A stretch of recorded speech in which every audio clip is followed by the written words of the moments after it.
আসসালামু আলাইকুম সবাইকে কেমন আছো? আমরা তো সবাই ভালো আছি। আশা করি যে যেখানে আছো সবাই ভালো আছো, আল্লাহ পাকের অশেষ রহমতে। তো আজকে তোমাদের সাথে শেয়ার করবো আমার বেআইনের বাড়ি থেকে কি পাঠিয়েছে দেখো। আম, কাঁচা আম। তোমার কাছে শুনছো কাঁচা আম পাঠাইছে? বেআইনের বাড়িতে ফাঁকনা আম পাঠায় না? কাঁচা আম পাঠাইছে। দাঁড়াও, কাঁচা আম ফাটাইতে কোনো দেশ শুনছ? বেনের বাড়ির থেকে কাঁচা আম ফাটায় কোনো দেশ ফাঁকনা আম ফাটায় ঝুড়ি বইরে বইরে। আমি কই এটি কি? এটি হচ্ছে মিষ্টি আম, কাঁচা আম মিষ্টি আম। এর লেগে বেআইনে ফাঁকনা আম ফাটাইছে না, আমার লাগে কাঁচা আম জাদুর আম ফাটাইছে। জাদু এদিকে একটা খাইলে বেশ এত মজা মাশাআল্লাহ। এটি কাঁচ মিষ্টি, এটি না সবজি কাঁচ মিষ্টি না, এত মিষ্টি কাঁচ মিষ্টি। এগুলাকে কাঁচ মিষ্টি আম বলে। এত মজার আম মাশাআল্লাহ। একটা খাইবা মাশাআল্লাহ দিলে আল্লাহর রহমতে বেশ হয়ে একদিন ধরে থাকবা। কবে যে কি খাইলাম এগুলো আরেক গাছের আল্লাহ পাক। এটিও মিষ্টি, এটার কথা কইতে পারি না, আমার মনে হয় মিষ্টি। দেখেন এটি সব মিষ্টি মিষ্টি জাতের আম।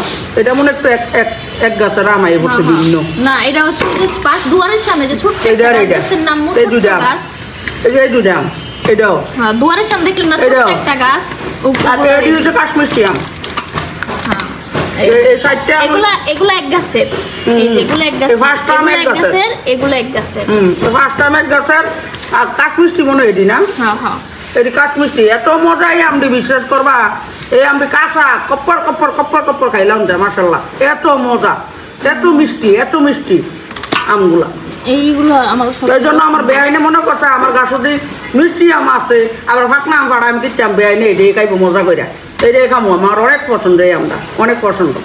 মুনও অনেক পছন্দ করে, আবার সাদিও অনেক পছন্দ করে। এই ইরফানও খাইবো মাশাআল্লাহ, দিলে অনেক মজা করে খাইবো। এই যে কেউ দিলে ভাববো যে কাঁচা আম কিভাবে খাইছে, কিন্তু আসলে এগুলো অনেক মিষ্টি, কাঁচ মিষ্টি। এরকম আমগুলো আমার আকিবও অনেক পছন্দ করে। তো আকিব তো আর নাই, এই জন্য আমরা খামো এটাই ভালো। আমার ভূতের তো আর নাই, আমার ভূতের বদলে আমরা খামো হোর বাড়ির, আমার ভূতের হোর বাড়ির খানা। দেখছো নি কত সুন্দর আমটি? তো তোমরা যদি খাও একটা খাইতে পারো, নিও খাও, একটা খাও না খাইতে পারবো না। ঠিক আছে, তো ভালো থাকবা, সুস্থ থাকবা সবাই। আল্লাহ হাফেজ, আসসালামু আলাইকুম।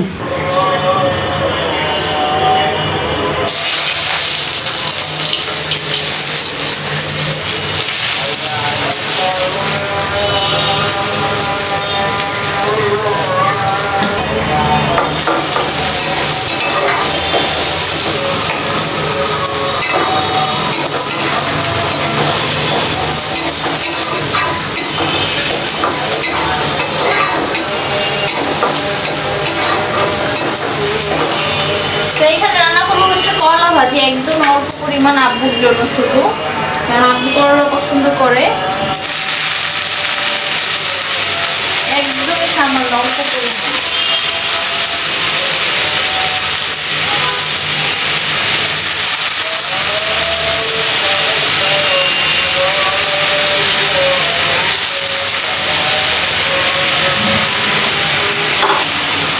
তো দিয়ে দিব সামান্য পরিমাণ লবণ। তেল কিন্তু কম দিয়েছি, তেল অনেক বেশি হয়ে যায়, তাই তেল একদম কম দিয়েছি, কিন্তু পরিমাণে লবণটা দিয়ে দিলাম। এখন হচ্ছে কাঁচামরিচ দিয়ে দিব, ফেলে দেওয়া কাঁচামরিচ।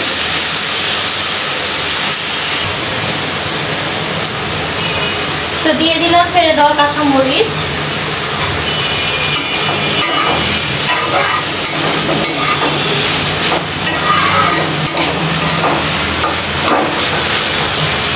হতে থাকুক। হয়ে গেছে অনেক সুন্দর করে সবুজ। এখন আমি চুলাটা অফ করে দিব।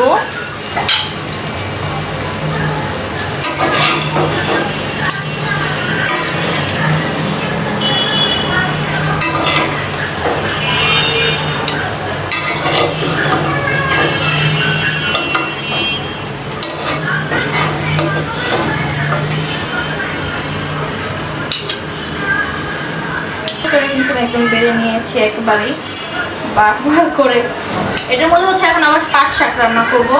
আমার পছন্দ পাট শাক, আমারও অনেক পছন্দ পাট শাক, বাসার সবারই পছন্দ, শুধু আরিফ ভাই আর ইরফান। তো দেখেন কি সুন্দর লাগতেছে মাশাআল্লাহ। তো দিয়ে দিলাম পাট শাক ভাপ দেওয়ার জন্য।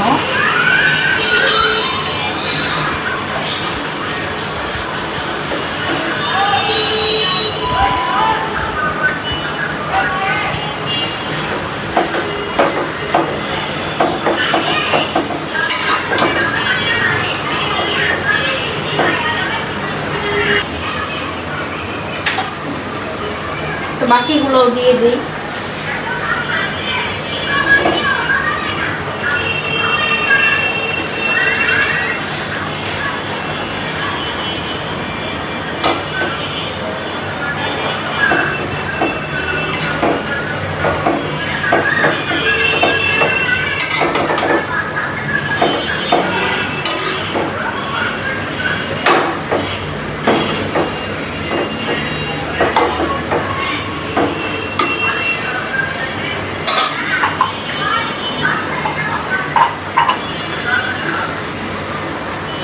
তো এখন দিয়ে দিলাম গোটা ফেলে দেওয়া কাঁচামরিচ।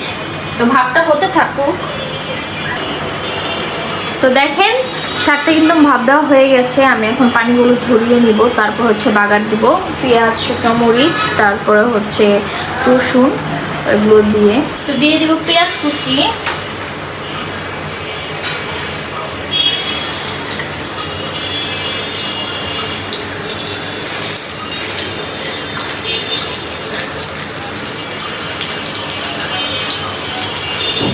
রসুন কুচি। তো আজকে শুকনো মরিচ দিলাম না, কারণ চিন্তা করলাম যে না আজকে শুকনো মরিচ ছাড়াই রান্না করবো, তাই শুকনো মরিচটাকে স্কিপ করেছি।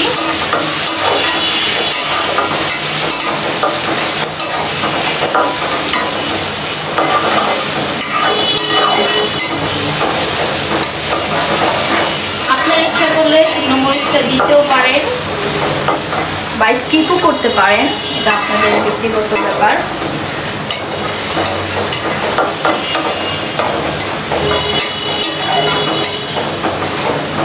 তার একটু ভাজা হলেই তারপর হচ্ছে আমি শাকগুলো দিয়ে দিব। তো দেখেন পেঁয়াজটা কিন্তু ভাজা ভাজা হয়ে গেছে হালকা পরিমাণ। এখন হচ্ছে শাকগুলো দিয়ে দিলাম।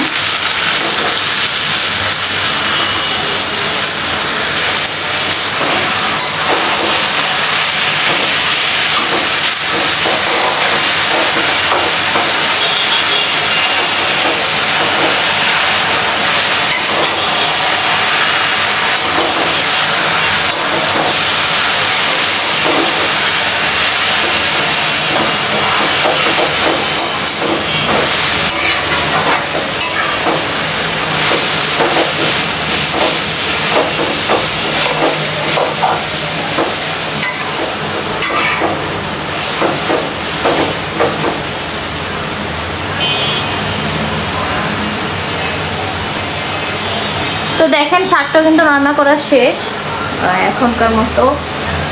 সরি, আড়াই তরকারি রান্না বাকি আছে। আমি হচ্ছে রুই মাছ দিয়ে আলু দিয়ে বেগুন দিয়ে রান্না করবো, ওইটা রেসিপি দিচ্ছি।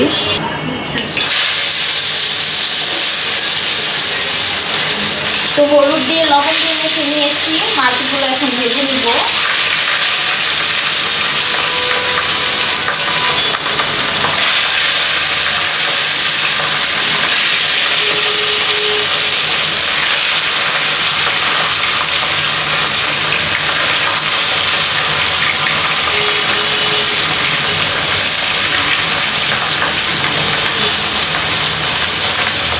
তো মাছগুলো ভাজা হতে থাকুক।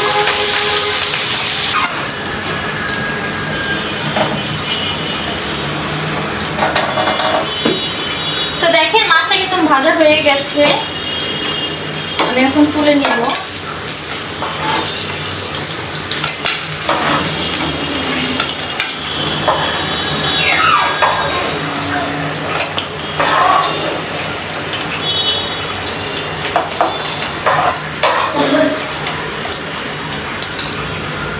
দিয়ে দিব পেঁয়াজ কুচি।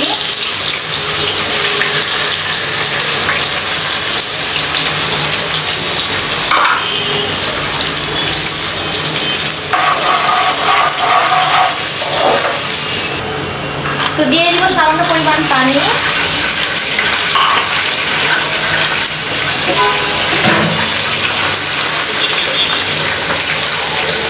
রসুন বাটা আর একটু আদা বাটা দিয়ে দিলাম।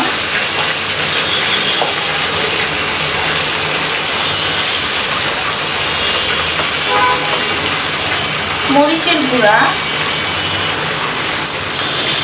হলুদের গুঁড়া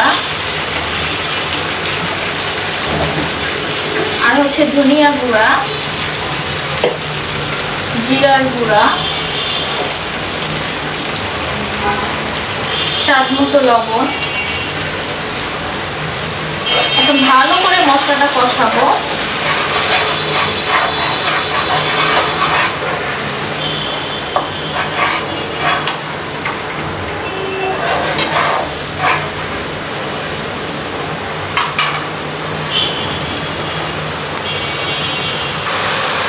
তো মশলাটা কষাতে কষাতে আমি এই যে আলুগুলো দিয়ে দিব, কারণ আলু হতে কিন্তু অনেক সময় লাগে, তাই আলুটা হচ্ছে আগে কষাবো। তারপরে হচ্ছে আলুটা একটু মানে কষানো হয়ে গেলে তারপর হচ্ছে বেগুনটা দিয়ে কষাবো। তো আমি এখন ঢাকনা দিয়ে ঢেকে দিব।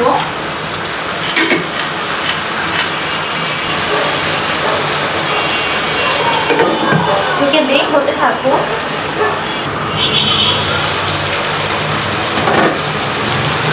তো দেখেন আলুটা কিন্তু একদম ভালো করে কষানো হয়ে গেছে। আমি এখন এখানে বেগুন দিয়ে দিব।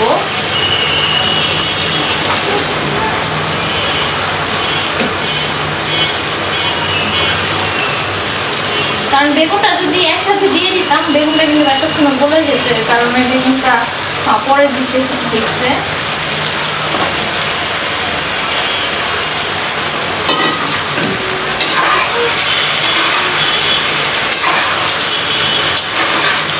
দেখেন মশলা কালারও কিন্তু অনেক সুন্দর হয়েছে।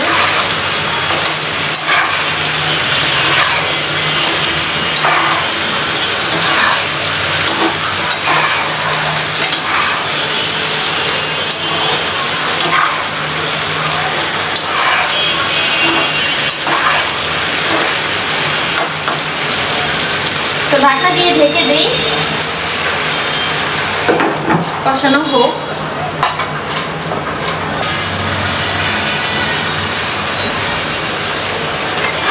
তো বেগুন আর হচ্ছে আলু ভালো মতো কষানো হয়ে গেছে। আমি এখন এখানে দিয়ে দিব হচ্ছে কাঁচা মরিচ ফেলে দেওয়া,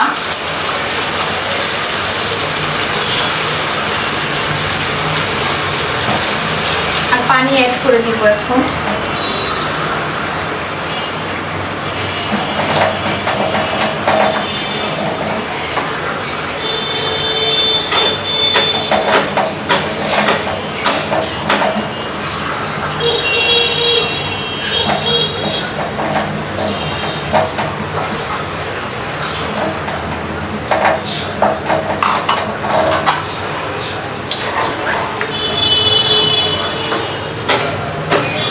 বলকটা চলে আসলেই আমি হচ্ছে ধনেপাতা আর হচ্ছে মাছগুলো দিয়ে দিব। তো ঢেকে দিয়ে বলক আসতে থাকবো। বলক কিন্তু চলে আসছে, আমি এখন ধনেপাতা কুচিটা দিয়ে দিই।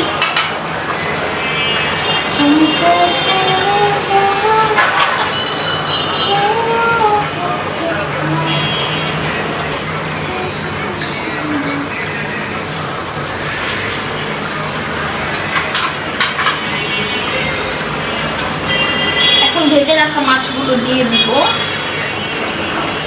রান্না কিন্তু অলমোস্ট হয়ে গেছে। ঝোলটা আরেকটু পরিমাণ শুকাবো, তারপরেই চুলাটা অফ করে দিব।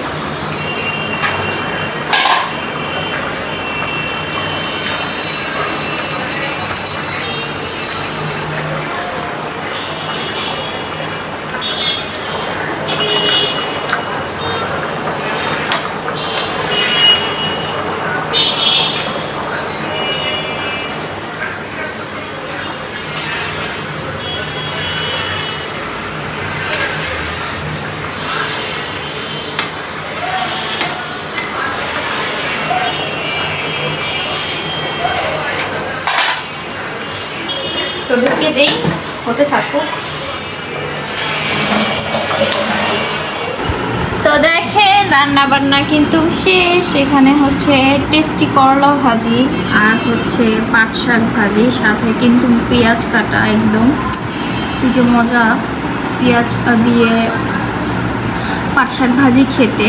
অবশ্যই খেয়ে ট্রাই করবেন। এখানে হচ্ছে বেগুন দিয়ে আলু দিয়ে হচ্ছে রুই মাছ ঝোল করে রান্না করেছি। বেগুন আর আলুগুলো নিচে পড়ে গেছে, এর জন্য দেখা যাচ্ছে না। তো এতে দেখেন এখন হচ্ছে আমরা লাঞ্চ করে ফেলবো। সব কিছু সুন্দর করে একদম বেড়ে নিয়েছি। তো ঠিক আছে, এখনকার মতো বিদায় নিচ্ছি। আল্লাহ হাফেজ।